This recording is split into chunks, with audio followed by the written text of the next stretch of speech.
Hello, everyone. Today, I will be discussing how different sociological theories apply to the concept of globalization.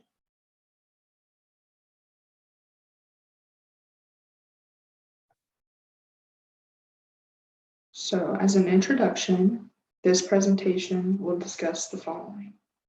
It will discuss the sociological theories of Wallerstein, Mills, Harvey, Marx, and Foucault. It will also discuss how these theories apply to the concept of globalization, and it will discuss which theory applies best to the concept of globalization, in my opinion. First, we'll start with the definition of globalization. Cole describes globalization as an ongoing process that involves interconnected changes in the economic, cultural, social, and political spheres of society. This essentially means it is the phenomenon that is interconnecting all systems of smaller societies into a larger one across the world. Trying to move this out of the way.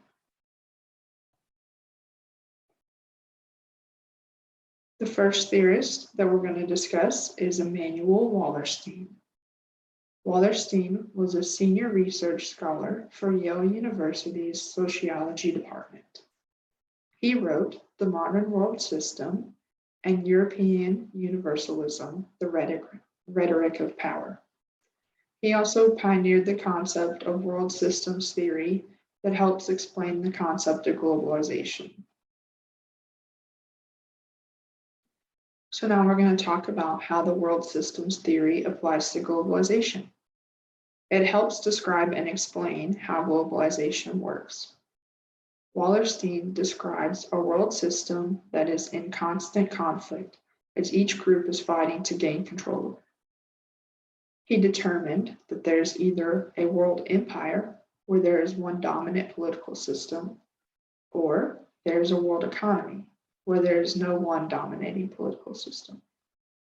And the world economy system, which is what I believe we have today, can be seen through organizations such as the United Nations and the Global Stock Exchange.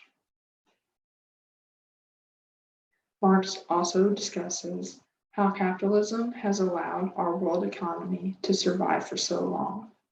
This capitalist system allows the freedom to not have one single political system in control. The next theorist I will be discussing is C. Wright Mills. Mills was an assistant professor at Columbia University, where he published many works that were critical of society. He wrote works such as White Collar, The Power Elite, and the Sociological Imagination. His concepts in The Power Elite help explain how political forces and capitalism apply to the concept of globalization. And now we're going to talk about how Mill's writings apply to the concept of globalization. He discussed how ordinary men felt powerless in their lives due to unforeseen forces out of their control. And he also talked about how a small amount of men were put in power to be in control of the system, and that these men in power are in control of a much larger system.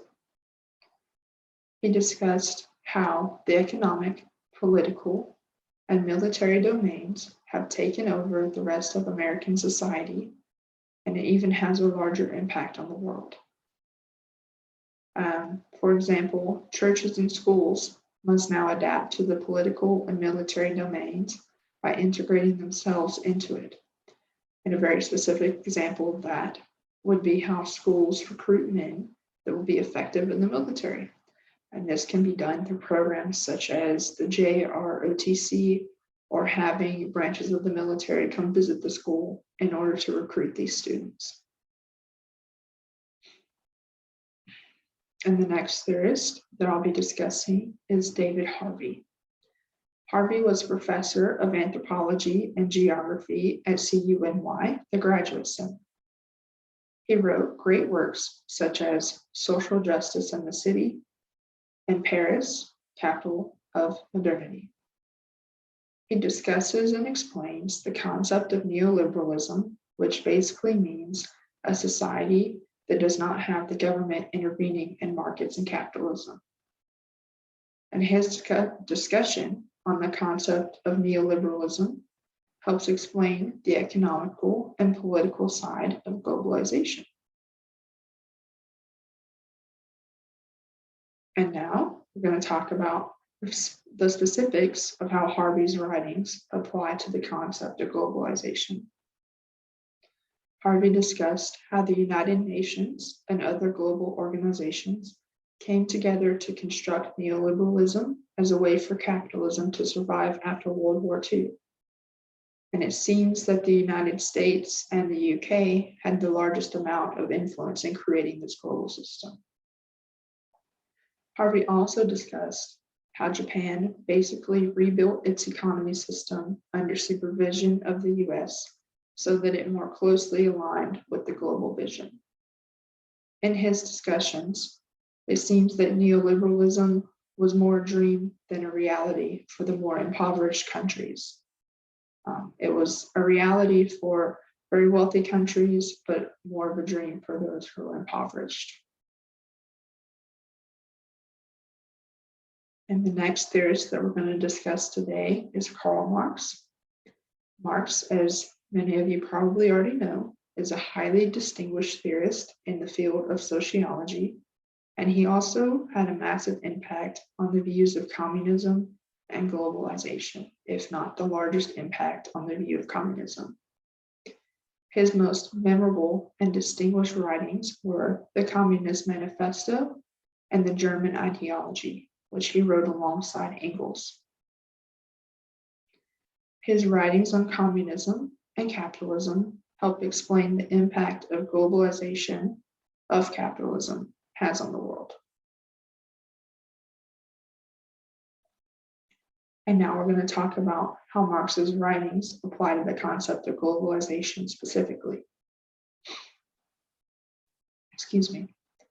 Marx discussed how the global society became an ever-increasing and demanding market led by America. And he also discussed how the upper class had destroyed all bonds except for money. And this applies to globalization in the sense that capitalism is being promoted globally by the upper class elites. Marx also talked about how the upper class relies on production and capitalism to survive, and that one does not survive without the other. And the last theorist that we're going to be discussing today is Michael Foucault. Foucault was a great theorist and activist for change in society. His best writings include Madness and Civilization, The Archaeology of Knowledge, and The History of Sexuality. And his discussion on the concept of panopticon can help explain globalization when it is applied through the lens of social media. So now we're going to talk about how Foucault's writings apply specifically to the concept of globalization. So Foucault describes the panopticon as a prison where there's a center tower with cells surrounding that middle tower. And there is one window to see outside in each cell, and one window in each cell so that the person in the center tower can observe the prisoners. He describes this panopticon as the perfect structure for exercising power. And he also even goes on to say that it can metaphorically describe other aspects of society. If this concept of panopticon is applied through the lens of social media, it is applicable to globalization, in my opinion. So social media in modern society has created a panopticon, basically, where everyone feels isolated from everyone else, but we also can act as the observer in the central tower at times. Since people know that they are constantly being watched and judged for what they post, They will pretend to be perfect. This will make people feel isolated because they are unable to have open and honest interactions with one another.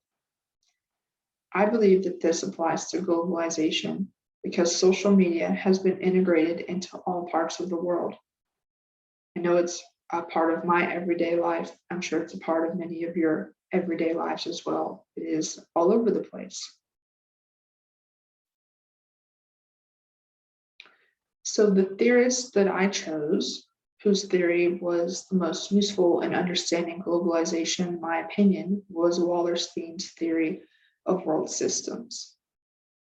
So we're going to discuss that now. Wallerstein's world systems theory describes a world system that is in constant conflict.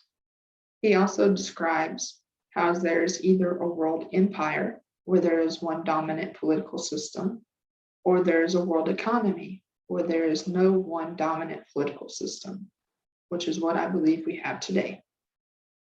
His theory also explains how this world economy system allows capitalism to exist throughout the world and vice versa. Capitalism allows for the world economy system to exist.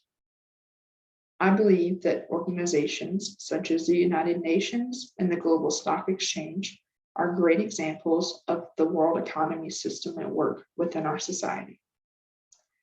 I believe that this theory helps explain the basics of globalization within the economic system, and that anyone looking to understand globalization within the economy should read Wallerstein's work. And these are the references that I used to put together this presentation in PowerPoint. I hope everyone enjoyed the presentation. Thank you for sticking through to the end with me, and I hope everyone has a great day.